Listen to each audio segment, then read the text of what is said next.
जोर से तारीफ करो, जोर से। अपने हाथों को उठा के बोलो, पवित्र आत्मा हम सब कामों को ग्रहण कर दे जो आप हमारे बीच में कर रहे हैं। ऊंची आवाज में, ऊंची आवाज में सब कामों को हम ग्रहण करते जो हमारे बीच में आप कर रहे हैं।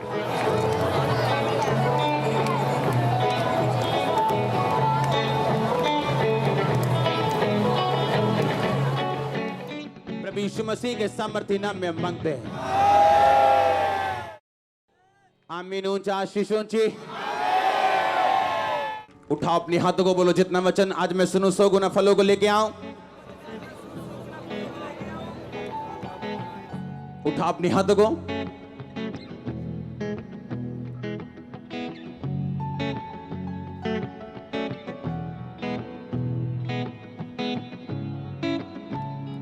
अंधकार की शक्तियां इन वचनों को चुरा ना सके।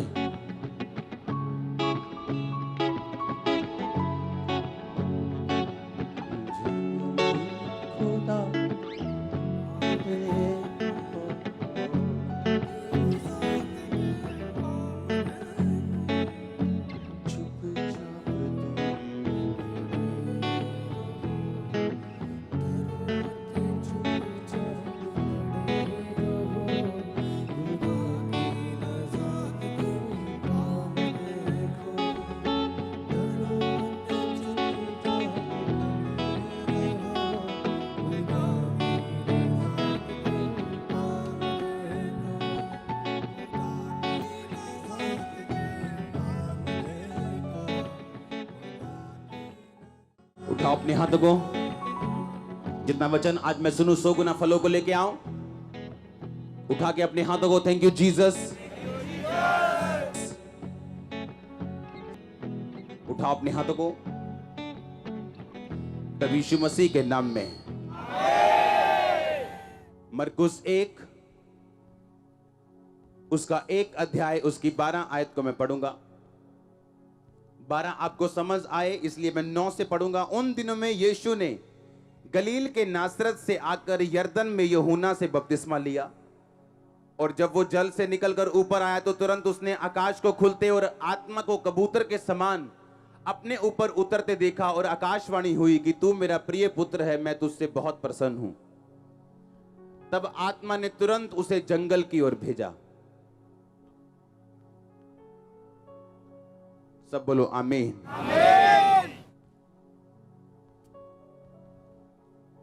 अपने हाथों को उठाओ, बोलो ये वचन मुझे समझ आए।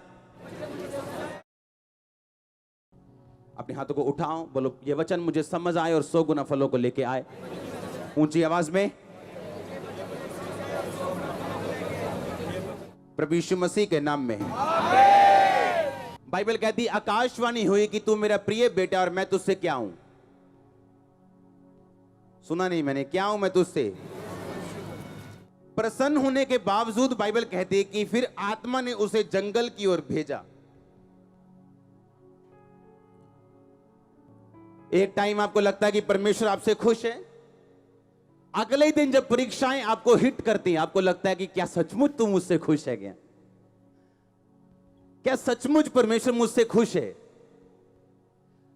अगर आप इंग्लिश की या यूनानी भाषा की बाइबल पढ़ें तो उसके अनुसार लिखा, देन स्पिरिट, आत्मा ने उसे धक्का दिया जंगल में जाने के लिए, फोर्सफुली लिखा, फोर्सफुली, धक्के से, प्रेशर से पवित्र आत्मा यीशु मसीह को जंगलों में ले गया ताकि शैतान से उसकी परीक्षा हो। एक पल उसको लगा कि आकाशवाणी हुई कि ये मेरा प्रिय बेटा है और मैं उससे बहुत खुश हूं, और अगले ही पल शैतान उसकी परीक्षा लेने के लिए जंगलों में ले गया उसको, ताकि यीशु मसीह को यह महसूस करा सके कि सचमुच परमेश्वर तुझसे प्यार नहीं करता, जो तूने सुना था तेरे मन का धोखा था। आप अपनी लाइफ की सबसे बड़ी गवाही तब लेते हो। आज क्वायर एक गाना गा रही थी, आप जानते हो चर्च हमारी प्रोफेटिक चर्च है, हाँ क्वायर प्रोफेटिक है, एवरीथिंग प्रोफेटिक है। आप गा रहे थे यीशु में बने रहो, यीशु में बने रहो, यीशु में खड़े रहो। आप जानते हैं कौन सबसे बड़ी गवाही के साथ वापस आता है? जो यीशु मसीह में बना रहता है। हालेलुया। उसने लिखा आत्मा ने उसको जंगल की ओर भेजा ताकि इब्लीस से उसकी परीक्षा हो सके। आज आप इस जगह पे आप इसलिए बैठे हो क्योंकि यीशु मसीह ने फतह पाई है इब्लीस के ऊपर। उसके ग्लोरियस एक्सपीरियंस जितने भी थे कोई भी काम नहीं आए जब तक वो परखा नहीं गया शैतान के द्वारा जंगल में। एक पास्टर प्रार्थना कर रहा था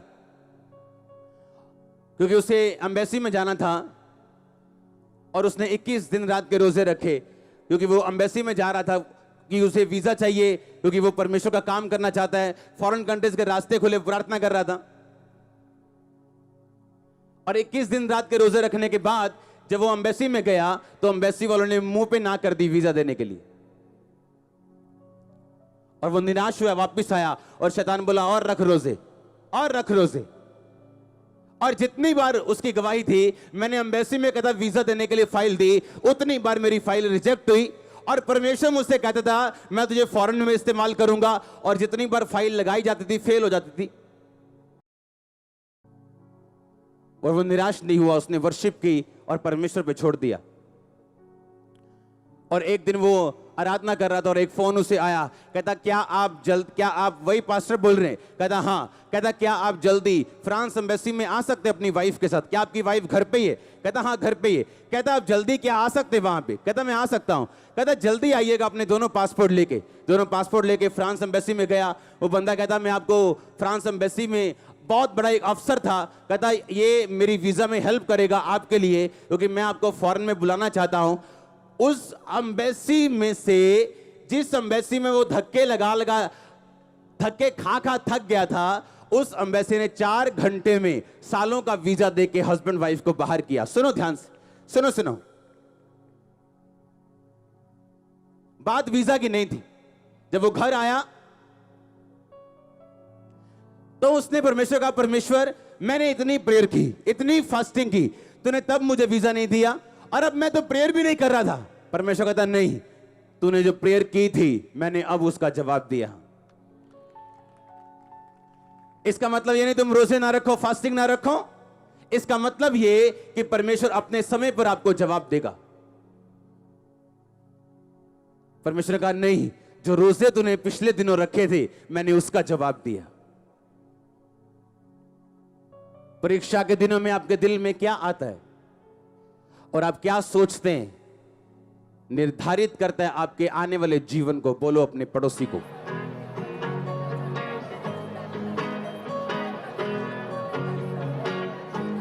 बोलो परीक्षा के दिनों में तेरे दिल में क्या आता है, तू क्या सोचता है, क्या बोलता है, निर्धारित करेगा तेरे आने वाले जीवन को। आमीन। फिर से बोलो अपने पड़ोसी को, बोलो परीक्षा के दिनों में तेरे दिल में क्या आता है और तू क्या सोचता है, क्या बोलता है, निर्धारित करेगा तेरे आने वाले समय को। आमीन। आप ध्यान से समझेंगे नहीं। अगर आप सच्चे परमेश्वर के विश्वासी हैं, आप परमेश्वर पे कभी प्रेशर नहीं डालेंगे प्रार्थना करने के बाद कि मुझे अभी उत्तर चाहिए। क्रूसेड था, एक पास्टर का प्रार्थना कर रहा है, परमेश्वर मुझे इस्तेमाल कर। सबको क्रूसेड की प्रार्थना करने में लगाया हुआ दिन रात कि मुझे उस क्रूसेड पे तेरे काम चाहिए, लंगड़े चलते चाहिए, अंधे देखते चाहिए। और क्रूसेड जिस दिन शुरू होना था रात को 6 बजे, उस दिन बारिश शुरू हुई और 3 दिन के क्रूसेड पे 3 दिन बारिश होती रही। जब क्रूसेड का टाइम खत्म हो गया, बारिश खत्म हो गई। घर आया दुखी, निराश, गुस्से से भरा हुआ, पर आप यीशु मसीह पे केस नहीं कर सकते हो। कौन सी कचहरी में उसको लेके जाओगे, कौन से सुप्रीम कोर्ट पे उस पे केस करोगे? वो उत्तर देगा अपने हिसाब से, जब देगा अपने टाइमिंग से देगा। उसने परमेश्वर को, शैतान बोलता था पूछ परमेश्वर से कि तूने मेरी प्रार्थना क्यों नहीं सुनी? क्या तू रुक नहीं सकता था? क्या 3 दिन बारिश, वही दिन बारिश करनी थी जब मेरे क्रूसेड थे? क्या वही दिन बारिश करनी थी जब मेरी मीटिंग थी? पहले आगे पीछे नहीं कर सकता था तू? कुछ नहीं कहा, आंखों से आंसू आ रहे थे और प्रार्थना करके, वर्शिप करके सो गया। आज हर हफ्ते उसका फॉरेन में क्रूसेड होता उस पास्टर का। हर हफ्ते। मैंने दुनिया का कोई पास्टर नहीं देखा जो इतना फॉरेन में क्रूसेड करता हो उस एक पास्टर के अलावा। किसी की स्टोरी मत सुनो अकेली, उसकी ग्लोरी भी मत सुनो अकेली, उसकी ग्लोरी और स्टोरी दोनों सुनो। हालेलुया, दोनों सुनो। तब परमेश्वर ने प्रार्थना का उत्तर नहीं दिया जब वो रोजे रख के बैठा था। परमेश्वर ने कहा मैं दूंगा उत्तर, मैं क्रूसेड पे तुझे लेके जाऊंगा, इस्तेमाल करूंगा, पर अपने टाइम पे। परमेश्वर ने कहा इजरायली लोगों को कि मैं इजरायली लोगों को लेके जाऊंगा, जंगल के मार्ग से लेके जाऊंगा, शॉर्टकट में नहीं लेके जाऊंगा, ताकि मैं इनके मन में जान सकूं क्या क्या है, मैं इनकी परीक्षा कर सकूं और इन्हें नम्र बना सकूं। आप परमेश्वर नहीं हो कि जब आप प्रेयर करोगे आप तभी उत्तर पाओगे, तब तो आप खुदा बन जाओगे। आप रियल लवर हो खुदा के, तो आप वेट करोगे, आपकी वेट मुबारक होगी, आपकी वेट फलवंत होगी। जो यहोवा की बाट जोते हैं नया बल प्राप्त करेंगे, वो चलेंगे थकेंगे नहीं, उड़ेंगे वो यीशु मसीह के नाम में, वो दौड़ेंगे लिखा श्रमित ना होंगे। अपने पड़ोसी को बोलो तुम खुदा नहीं हो। कि जब तुम प्रार्थना करो वो तभी तुम्हें उत्तर दे। हालेलुया। मैंने 10 साल एक विषय में प्रार्थना की, 10 साल, 10 years, और 1 इंच भी उस चीज को सरकते हुए नहीं देखा। सोचो क्या हालत हुई होगी। पर 11वें साल एक दिन में परमेश्वर पलट सकता है स्टोरी को। दुनिया जाके चेक करो, जिन लोगों ने बेदारियां फैलाई हैं, जिन लोगों ने लंगड़े चलाए हैं, अंधे दिखाए, वो लोग वही लोग निकलेंगे जो अपनी परीक्षाओं के टाइम पर खुदावंद के साथ वफादार रहें। परमेश्वर ने कहा जोशुआ, यहोशू, बी वेरी करेजियस। कहता हियाव बांध और दृढ़ हो जा। फिर कहता मैं तुझसे कहता हूं बहुत हियाव बांध और बहुत दृढ़ हो जा। क्यों, ऐसा क्यों? परमेश्वर 2 बार क्यों कह रहा है उसको, 3 बार एक ही बात क्यों कह रहा है उसको? क्योंकि परमेश्वर को मालूम था कि इजरायली लोग जब तो गवाहियां होती तब तो बड़ी झूम झूम के तारीफ करते हैं, लेकिन जब इनकी जिंदगी में परीक्षाएं आती तब ये कुड़कुड़ाते हैं। और परमेश्वर को मालूम था यहोशू तू इनकी अगुवाई कर रहा है, तू इनका अगुआ है, तेरा माथा कड़ा होना चाहिए, तू बहुत दृढ़ हो जा, क्योंकि मिरेकल्स तो बहुत होंगे आने वाले टाइम में, पर मैं इन लोगों को जब परीक्षा में लेके जाऊंगा तो तू ही होगा जो इनके साथ खड़ा होगा। और बाइबल कहती जब वो जा रहे हैं और नदी पार करनी, और नदी उफान के ऊपर है, नदी में बाढ़ आई हुई, बहुत गहरी नदी, और उस टाइम नदी को धो बाग करना, और उसके बाद यरीहो की दीवार को गिराना, वो भी बाहर की तरफ हालेलुया बोल के। इसके लिए करेज चाहिए, परमेश्वर के साथ रिश्ता चाहिए, परमेश्वर के साथ संबंध चाहिए, जो सिर्फ परीक्षाओं में खरे उतर के वफादार रह के ही पाया जा सकता है। अगर आज आपकी उत्तर ना मिले प्रार्थना का, जो वीजा आपको लगता है 2 साल अगर ना मिले तो मैं मर जाऊंगा, अगर वो 10 साल ना मिले, सोच के देखो क्या तभी भी आप खुदा के साथ वफादार रहने के लिए तैयार हो? जिस मेजर प्रार्थना के लिए आप चर्च में आए हो, अगर वो ना कबूल हो, क्या फिर भी आप खड़े रहने के लिए प्रभु में तैयार हो? ये तो आप ही जानते हैं, यस या नो। एक टाइम आता है क्रिश्चियनिटी में जब आपको फैसला करना होता है, हां भाई आगे जाना है कि बस करें, क्विट करना है कि आगे बढ़ना है, क्या करना है? एक फैसला करना है मेरे को, और वो फैसला निर्धारित करता आप कितनी ऊंचाई तक जाएंगे। और याद रखो आप परखे जाएंगे, और जब परख आएगी वो निराशा पैदा करती, दुख पैदा करती। लेकिन अगर आप सच्चे क्रिश्चियन हैं, अगर आप झूठे नहीं हैं, बाबाओं की तरह चर्च में नहीं आते हैं, अगर आप खुदा को ढूंढने के लिए चर्च में आते हैं और आपने खुदा को दिल में बसाया है, आप परखे जाएंगे। और अगर आप परखे जाएंगे, परख में सफल रहे, तो आप प्रमोट किए जाएंगे। आपकी प्रमोशन होगी आत्मा में और शरीर में। ऐसा कोई नहीं जो ये कहे मुझे प्रमोशन चाहिए और अपना टाइम ना दे, और अपना एफर्ट ना दे, और एग्जाम ना दे, और परीक्षा ना दे। लेकिन बाइबल कहती है, यूहन्ना कहता है, याकूब कहता आजकल परीक्षा आनंद की नहीं बल्कि दुखों की बात जान पड़ती। मैं प्रेरितों के काम में इब्रानियों में बहुत जगह पढ़ रहा था, वहां पे लिखा था बहुत सारे लोगों ने अपनी संपत्तियां आनंद से लुटने दी। बहुत सारे लोगों पे बड़े दुख आए मसीह के नाम को आगे बढ़ाने के कारण। और लिखा मूसा ने भी अपने मिस्र के पूरे भंडार को, लाखों करोड़ों रुपए के भंडार को मसीह के कारण छोड़ दिया। उसने मसीह के कारण निंदित होने को उस भंडार से भी ज्यादा बड़ा धन समझा। परमेश्वर ने कहा अगर मैं तुझको बेटा बनाऊंगा मैं कोड़े लगाऊंगा, मैं तुझको बेटी बनाऊंगा मैं कोड़े लगाऊंगा। अगर तेरी परख नहीं हुई तो तू नाजायज संतान है, तो जायज संतान नहीं।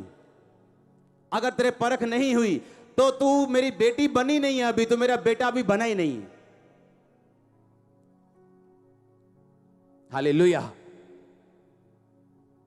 आपका विश्वास हिलना नहीं चाहिए।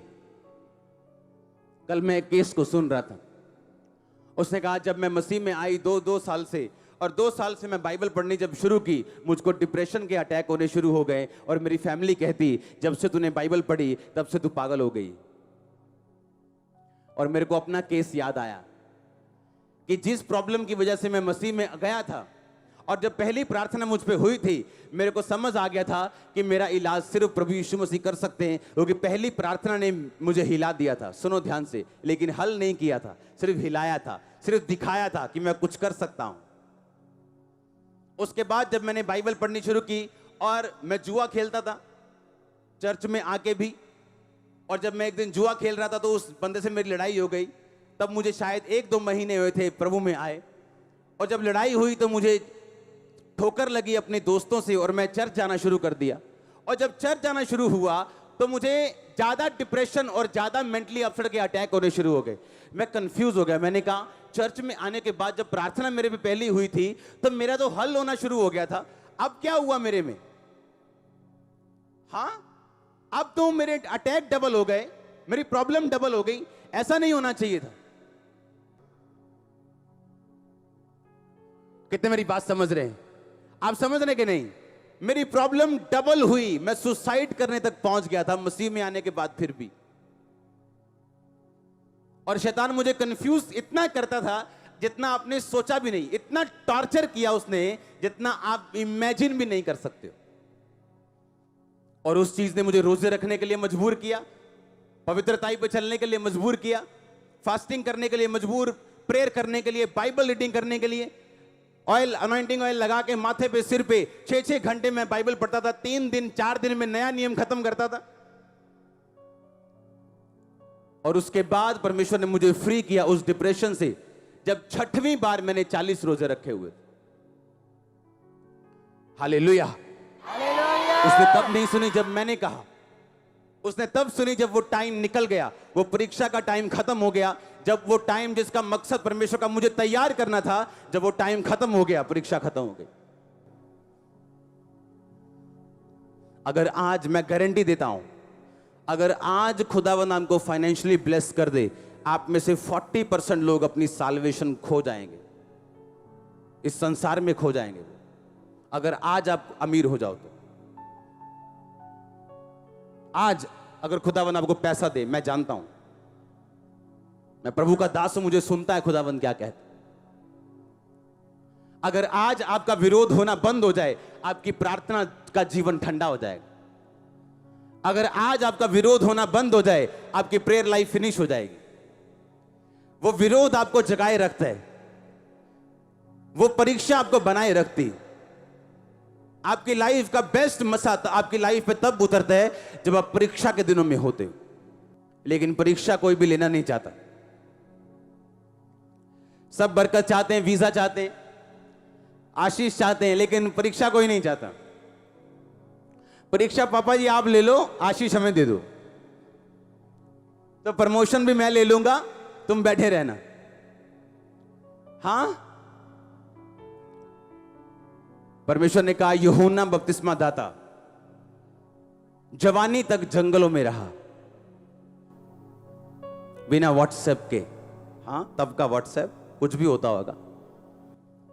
बिना बिना दाखरस के, बिना पार्टी अटेंड किए, बिना फंक्शन अटेंड किए, बिना क्रिकेट खेले, बिना बेसबॉल फुटबॉल खेले, बिना घूमे फिरे, ऊंट का चमड़े का वस्त्र पहन पहन के जंगलों में रहता था। घर आने का भी टाइम नहीं था, खुदावंद घर भी नहीं आने देता था। जंगलों में रह के फलियां खाता था, शहद खाता था, ऊंट का वस्त्र पहनता था, चमड़े के कपड़े पहनता था। ऐसा क्यों? क्योंकि उसने यीशु मसीह को बपतिस्मा देना था और खुदावंद ने उसको तैयार करने के लिए एक बड़ा मूल्य उसकी जिंदगी से लिया।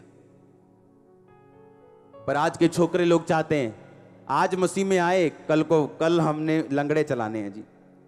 करो जी दुआ साडे ते हाथ, रखो सिर ते हाथ, अल्लाह फटा। हाँ, एक लड़का आके बोलता है खुदा के दास मुझे डबल मसा चाहिए। कहता खुदावंद तुझे बहुत सारी मुसीबतें दे। कहता नहीं नहीं नहीं मसा चाहिए। कहता कोई बात नहीं काका, लगजू बता मसा किवें आंदा है कि खुदावंद तुझे बहुत सारी मुसीबतें दे, जब तू निकलेगा तू मसे से भरा होगा।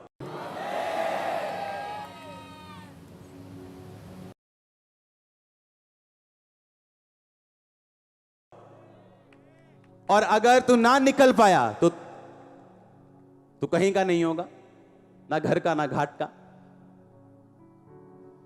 मसीह में आ गए हो तो आपको याद रखना है कि शैतान आपको जानता है। बाइबल कहती है जब मूसा निकालने के लिए गया इजराइलियों को, तो उसने कहा अरे इजराइली लोगों, प्रभु ने मुझे पूछा, ये देखो भेजा उसने, ये देखो छड़ी ठा सांप बन गई, ये देखो मेरा हाथ अंदर रखा तो कोड़ी हो गया, वापस रखा तो ठीक हो गया। खुदा ने मुझे भेजा है, ठीक है हम मानने के लिए तैयार हैं। लेकिन जैसे ही मूसा को भेजा गया इनको छुड़ाने के लिए, राजा ने तंग करना डबल शुरू कर दिया लोगों को। उसने कहा अच्छा ईंटें बनाते हो, ठीक है, ईंटों को पक्का करने के लिए पराली डालते थे। पराली, ईंटों को पक्का करने के लिए पराली बीच में डालते थे ताकि ईंटें और पक्की हो जाएं। उनको पराली वो लोग लाके देते थे, कहते अच्छा आज से पराली तुम इकट्ठी करोगे, तुम ही पराली इकट्ठी करोगे, तुम ही ईंटें बनाओगे। अगर एक बंदा रोज 1000 ईंटें बनाता है तो 1000 ही बनाएगा, उसकी ईंटों की गिनती कम नहीं होगी और पराली तुम ढूंढोगे। और लोगों ने कहा मूसा तू हम पर विपत्ति ले आया है, तू हम पर तलवार ले आया है, तू ऐसा काम तूने कर दिया कि राजा ने हमें दुगना तंग करना शुरू कर दिया।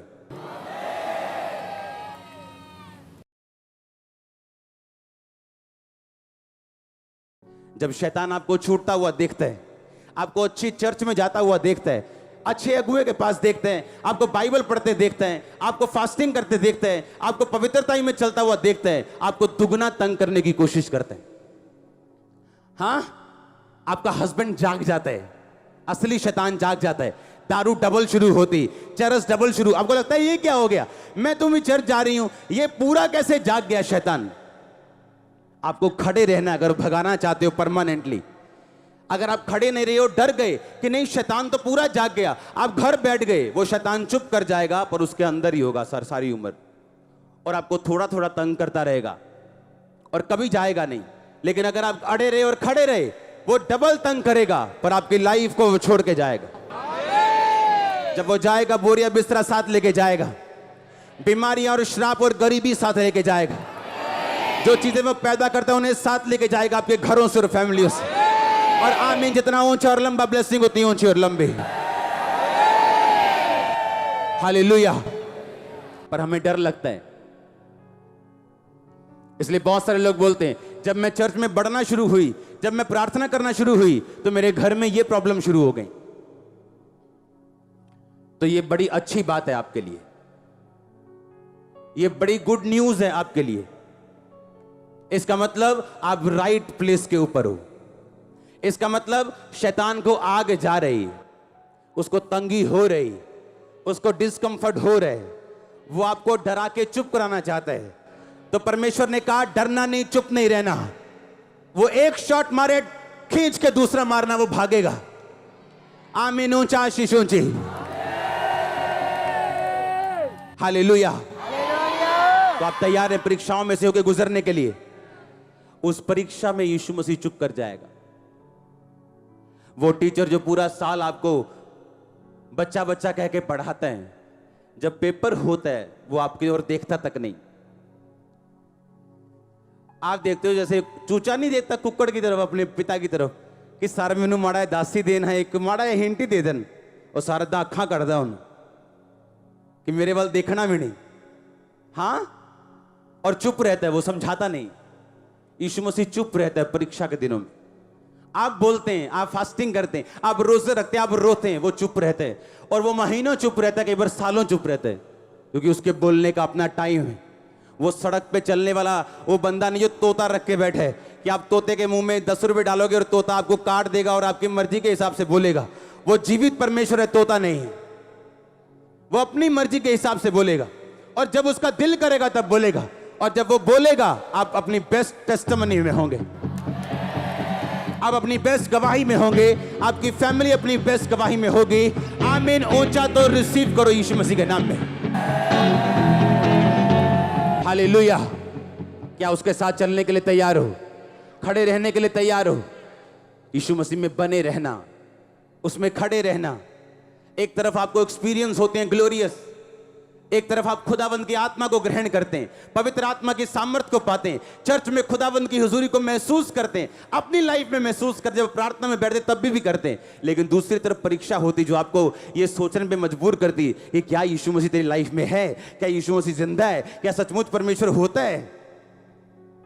और परमेश्वर देखता अब तुम क्या सोचोगे, तुम कहां जाओगे, क्या करोगे।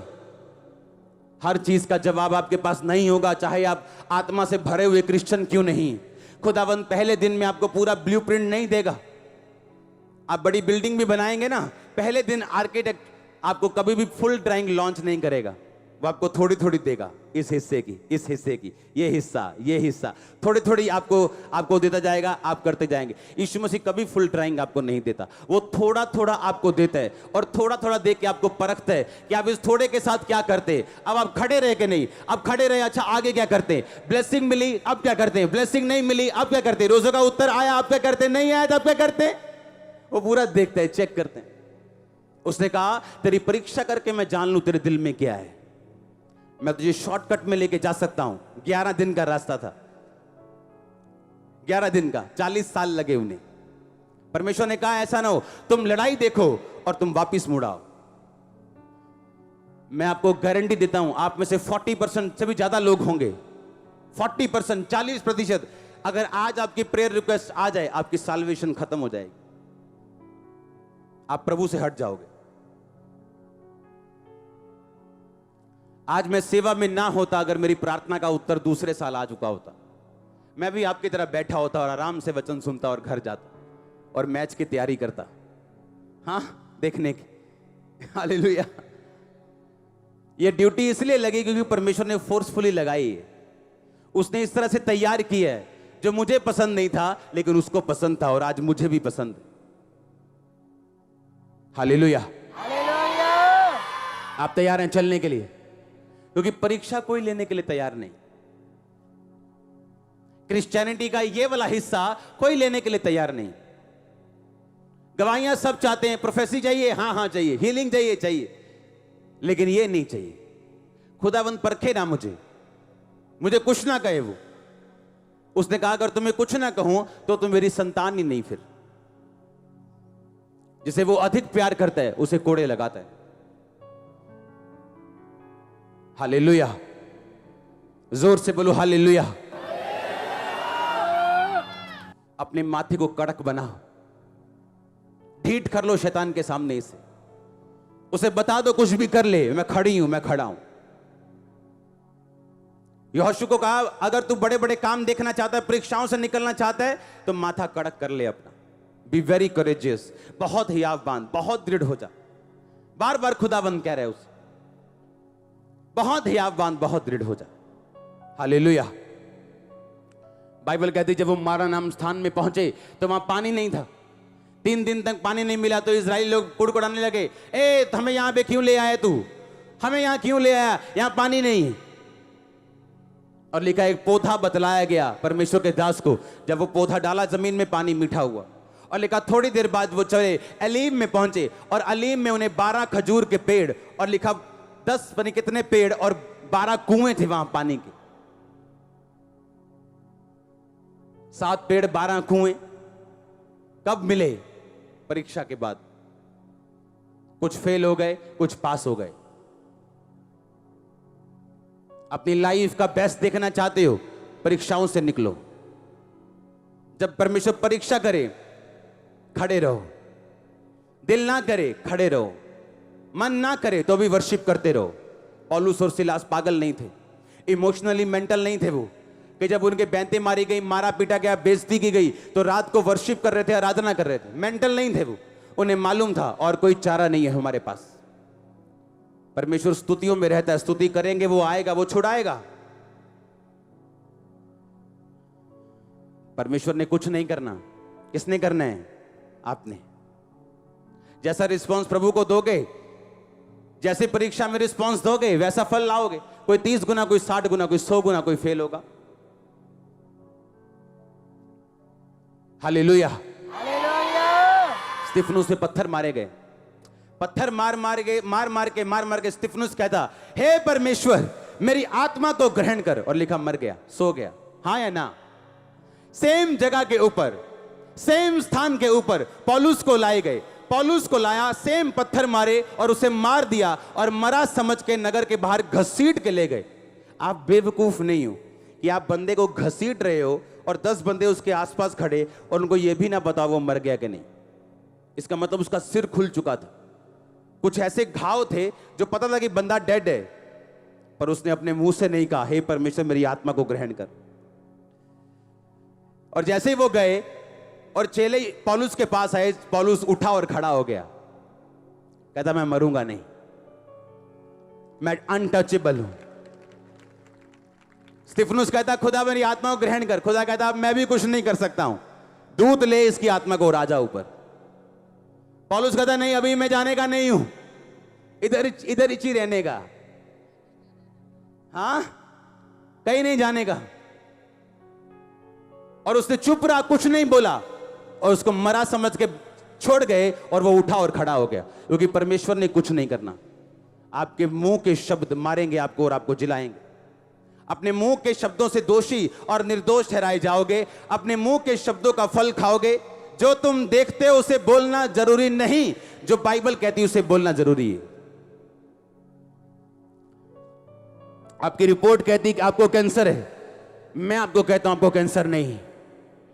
वो डेविल है और वो जा रहे हैं और वो आप चंगे हो चुके हैं। आमीन। 4 रिपोर्ट कैंसल है, वो यीशु मसीह के नाम में।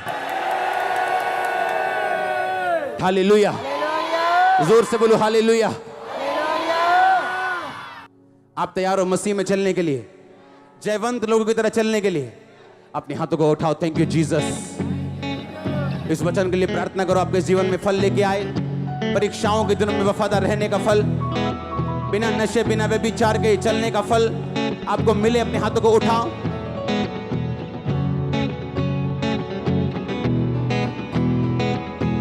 थैंक यू जीसस बोलते हुए ऊंची आवाज में।